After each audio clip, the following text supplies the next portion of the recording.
Bawat tao ay nagsisikap para sa kanyang pamilya. May kanya-kanyang hanap buhay upang matupad pangarap ng mga minamahal at ihanda sa isang magandang bukas. At isang dakilang amang aking nakilala at sadyang hinahangaan kong talaga dahil sa sipag at tiyaga upang maitaguyod ang kanyang pamilya. Isang garbage collector at job order mula sa tanggapan ng Menro. Sa araw nito, ipinasya kong sumama sa pangungulekta ng basura sa bawat barangay upang maranasan na ang buhay nila at isuot pansamantala kanilang panyapak.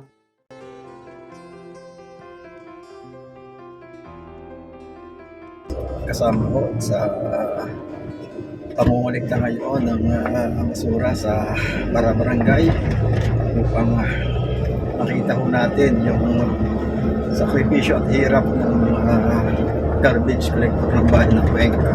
Ito yung mga pagkakataon na akala natin ay mga maliliit na bagay, pero kung ating susumahin ay napakalaki ng kanilang hirap. So, para ating masaksihan at maipakita sa lahat ang nagiging sakripisyo ng ating mga garbage collector, narapat ko ho na ako'y sumama sa kanila at makita yung kanilang pang-araw-araw na gawain na hindi nakikita ng maraming Cuenqueño. So samahan niyo po ako mga kapatid at ating saksihan ang trabaho nila sa araw-araw. Sir, saan ang ruta nyo ngayon ng pangungulekta ng basura? Sa barangay Kwan, ng San Felipe.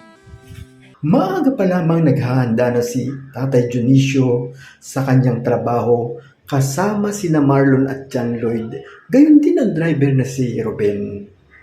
Sa araw na ito, ang barangay San Felipe ang aming kukolektahan ng basura. Tinahak na namin ng isang paglalakbay upang sa tamang oras makatapos ng maaga at may sapat pang oras upang makapagpahinga. Sa unang sakay ko sa truck ng basura, natuwa ako dahil kitang-kita ko na masaya si Tatay Dionisio sa kanyang ginagawa, katuwang sina Marlon at John Lloyd. Isinisiksik niya sa truck ang mga basura upang magkasya ang kukolektahin sa araw nito. At talagang kabisado nila ang bawat ruta at sinisiguro na lahat ng basura ay makukolekta. Isa din sa medyo nakakatakot ay ang mga sanga na nakayungyong sa kalsada na pwedeng tumama sa aming mga ulo, gayon din ang mga kable ng kuryente.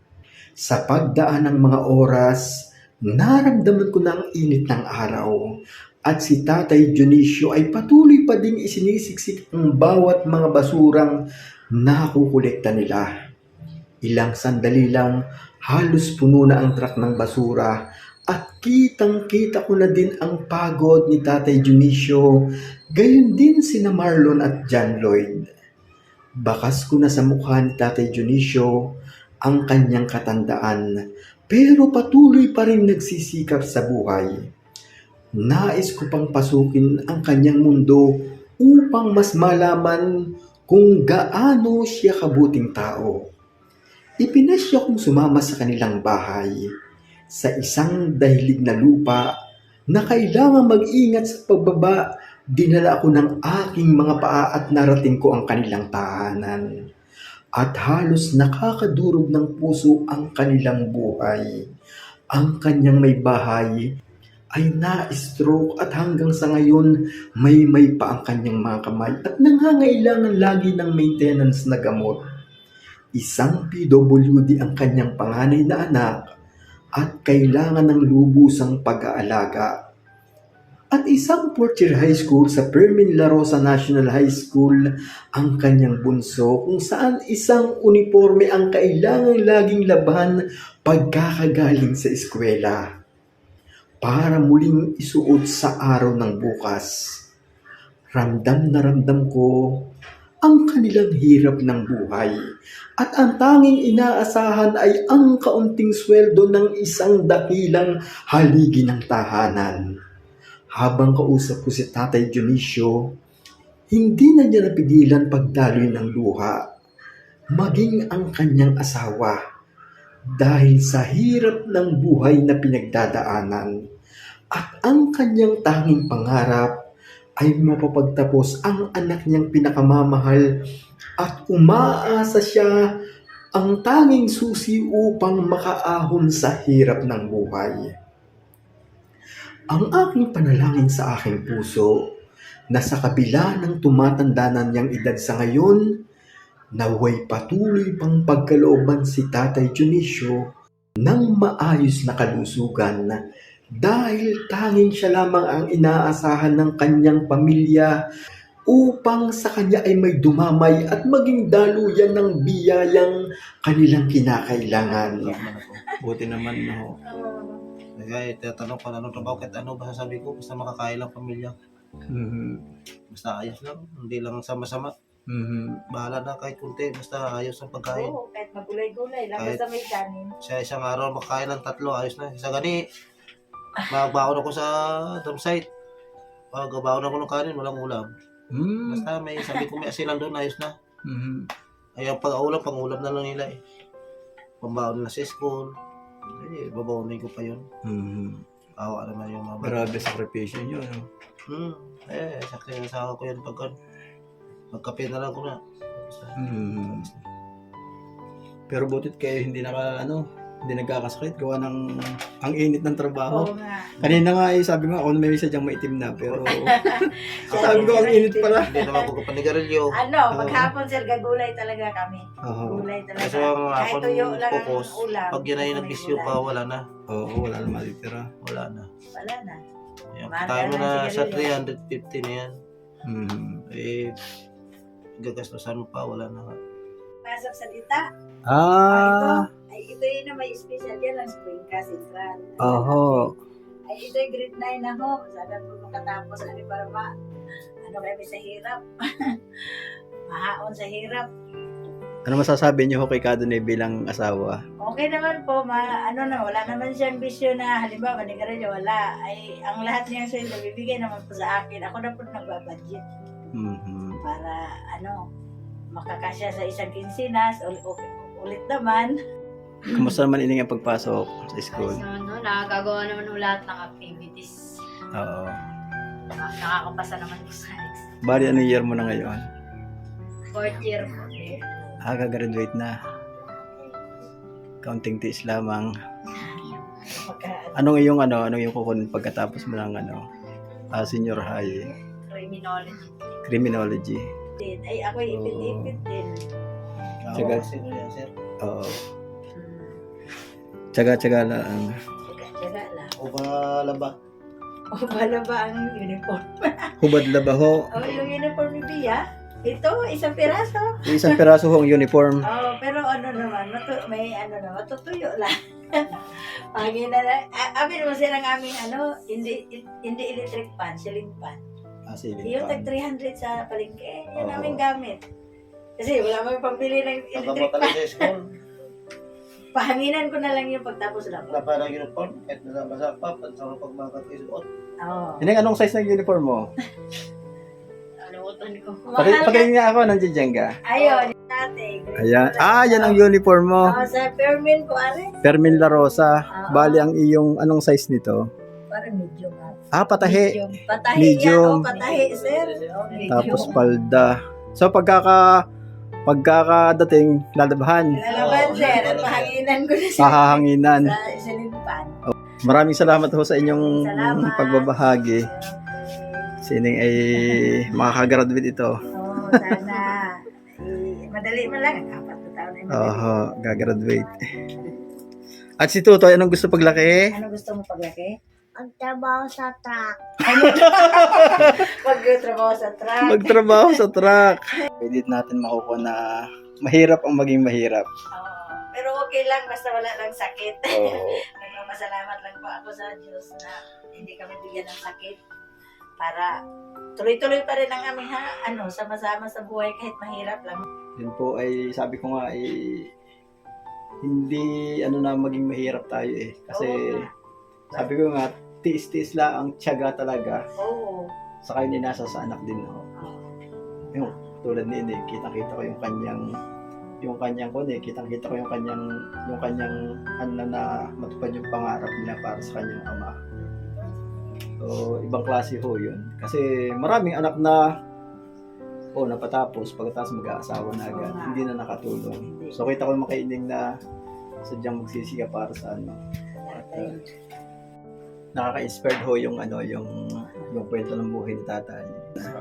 Sa aking paglisan sa kanilang tahanan, ang tangi ko lamang maibibigay ay ang aking panalangin para sa isang dakilang ama na mula sa hirap ng buhay na pinagdadaanan ay makamtan niya pagdating ng araw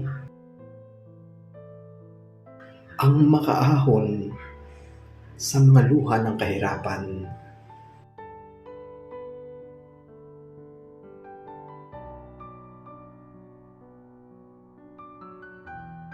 Sadyang gumagamit ang Diyos ng mga tao upang maging daluyan ng pagpapala dahil agad na tinungo ng mga miyembro ng Rotary Club of Cuenca Premier ang tahanan ni Tatay Dionisio at dala ang tulong para sa pamilya. Lahat ng tao ay dumadaan sa mga pagsubok at problema sa buhay, maging ang kahirapan na pinagdadaanan. Pero habang may mga taong magbubukas ng puso upang sa kapwa ay tumulong at dumamay, nakatitiyak ako na anumang dilim ang tinatahak sa kasalukuyan, ang luha ng pighat at kalungkutan ay mapapawi ng hatid na pag-asa ng mga taong laging handang iparamdam pagkalinga sa kapwa. Nakita namin yung kalagayan namin, naiiyak si Vice Mayor, naiiyak kami kasi ako naranasan ko rin yung hirap kung paano. Kaya napilitan namin na ikaw ay kunin, na-i-award na ang laki ng naitutulong mo dun sa bayan ng Cuenca. Ito ay project ng Rotary kasi gusto ng governor natin na kukuhanin namin talaga yung garbage collector sa Rotary Club of Cuenca Premier. So yun, nakita namin yung kakayahan mo kung ano yung, alam ko ang nararanasan talaga ng isang garbage collector. Nandyan ang baho, nandyan lahat. Pero ang laki ng naitutulong mo sa ating bayan. Ayun. Para masama atin lahat yan eh. Kaya sinabi niya, nakita niya yung post mo. Kaya sina Vice Mayor, sina Consyals, sumama sila dito at si Sir Villalon na talagang handa silang tulungan kayo. Lalo na nakita nila yung anak mo na isa daw yung uniform na nag-aaral. Sinukatan na sila, dinala ng mananahin ng ating Vice Mayor. Ako naman bilang isang miyembro ng Rotary Club, meron akong pledges monthly. So si Bea, kinuha ko na siya na monthly pupunta doon para makuha niya yung aking monthly pledge. Makakalaman din yun sa kanya kahit pamasahe na lang. Kasi in-advise ko din siya na ang buhay. Sa sweldo ni Vice Mayor yun, ang gagaling. Bilang din miyembro ng Rotary. Sabi mo ako dyan ay puto ka sa school. Kita. Alas 6 ang iyang dating arigawa ng permin Kasi malayo. natululuwa ko di eh. 5:30 ang iyang Hindi na ngayon. Diyan eh. Nagdala kami ng magsusukat. Pagsusukatan natin, bibigyan natin ng uniforme para ang tubig pala dito sa puluong pa yata rin kinukuha. Di ba? Opo. Wala No? tubig dito mga damit. Kaya nung makita namin yung video ni Eric, video para sa Rotary, talagang kami na rin. Nakaka-anti. Kaya rin hindi naman katabaho. Alas ng klase. Pero hindi na masyadong kasi tabas-tabas Galaw, para. Galaw. Oo. Galaw-galaw. Lalaban, basta hindi ka Pasok naman pala siya. kasi Jerome Prado po ma. Kahapon, tapos inalam ko yung kwento niyo. Tapos ngayon, yan, nagpapagawa ka ng uniform para hindi na lang isa yung uniform mo. So, may makakapalit na. Tapos, yun, may bigay din na tulong ang Rotary Club of Cuenca Premier. So, ano yung masasabi mo sa dito sa ginawa ng Rotary Club sa inyong pamilya? Masasabi masasabi ko lang po is nagpapasalamat po ako ng sobra din. Ngayon nga po, meron na po ako may babalik sa dati kong uniform, hindi na po pabalik-balik. May isa na pong extra para po sa pasok. Thank you po. Isasama ka rin sa akin na check. So, binibig. Papasal ka sa isang buhay. Okay, hanapin mo si Ate Rochelle. Every end of the hindi makakatulong sa ito. Hindi, may anak kasi. Tsaka kung meron kami yung problema sa school, pumunta ka din sa akin sa isa. Next, goal mo wish na maging police someday. A-achieve sipag, tiyaga. Bago City. Anong blessing? Okay po, salamat po sa sa tulong na may uniform na po ang aking anak at saka may financial assistant buwan-buwan. Tulong po ni Vice Mayor at saka ni yung nagpunta sa amin dito, magtutulong sa amin sa aming kahirapan po. Salamat po sa Panginoon na sa amin na nakarating ang ganitong pagtulong. Salamat po sa Rotary Club at Cuenca Premier na nagtulong po sa amin ngayon, ng araw, sa aming kahirapan po, mag-asawa at saka sa aming mga anak na 2. At yun po ang aking hingi sa Diyos na kailangan na hindi lang kami bigyan ng sa buhay, yung magandang katawan po sa amin, hindi kami magkakasakit. Kahit mahirap lang po kami, okay lang po sa akin. Salamat po. Maraming salamat, Assistant Governor Marites Samara. Maraming salamat. Hindi matatapos ang isang panulat hanggat may mga taong magbibigay ng inspirasyon sa lahat. At minsan pang ipapaalaala na sa bawat kabigatang pinagdadaanan, may Rotary Club of Cuenca Premier na laging sa kapwa ay handang dumamay. Papawiin ang mga luha ng kalungkutan at maghahatid ng liwanag ng pag-asa na laging magpapaalala na ikaw at ako, anumang estado sa buhay, ay pwedeng maging isang pagpapala sa kapwa kung bukas palad na aabutin sila sa bangin ng kahirapan. Pagpalain tayong lagi ng ating Panginoon. Tayong sa Diyos ang kapurihan.